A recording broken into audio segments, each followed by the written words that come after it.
ലോകമെമ്പാടുമുള്ള വിദ്യാർത്ഥികൾക്ക് പ്രത്യേകിച്ചും ഇന്ത്യയിൽ നിന്നുള്ളവർക്ക് ഒരു പതിറ്റാണ്ടിലേറെയായി സ്വപ്നഭൂമിയായിരുന്നു കാനഡ. മികച്ച വിദ്യാഭ്യാസം, സുരക്ഷിതമായ ജീവിത സാഹചര്യം, പഠനാനന്തര സ്ഥിരതാമസത്തിനുള്ള എളുപ്പവഴികൾ എന്നിവയെല്ലാം കാനഡയെ ഇന്ത്യൻ വിദ്യാർത്ഥികളുടെ പ്രധാന ആകർഷണ കേന്ദ്രമാക്കി. എന്നാൽ കഴിഞ്ഞ കുറച്ച് വർഷങ്ങളായി കാനഡ സർക്കാർ താൽക്കാലിക കുടിയേറ്റ നയങ്ങളിൽ വരുത്തിയ കർശനമായ മാറ്റങ്ങൾ ഈ സ്വപ്നങ്ങൾക്കുമേൽ കരിനിഴൽ വീഴ്ത്തിയിരിക്കുകയാണ്.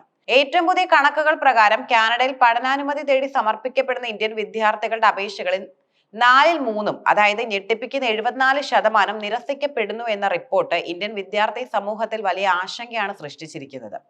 കാനഡയിൽ ഇമിഗ്രേഷൻ വകുപ്പ് പുറത്തുവിട്ട ഈ കണക്കുകൾ രാജ്യം അന്താരാഷ്ട്ര വിദ്യാർത്ഥികളുടെ വരവുമായി ബന്ധപ്പെട്ട നടപടികൾ കടുപ്പിക്കുന്നു എന്ന സൂചനയെ ശരിവെക്കുന്ന തരത്തിലുള്ളതായിരുന്നു. 2023 ഓഗസ്റ്റിൽ 32% ഇന്ത്യൻ വിദ്യാർത്ഥികളുടെ അപേക്ഷ നിരസിക്കൽ നിരക്കാണ് 2025 ഓഗസ്റ്റിൽ 74% കുതിച്ചുയർന്നത്. ഈ കുത്തനെയുള്ള വർധനവ് കാനഡയുടെ വിസ നയങ്ങളിൽ അടിസ്ഥാനപരമായ മാറ്റങ്ങളെയാണ് സൂചിപ്പിക്കുന്നത്.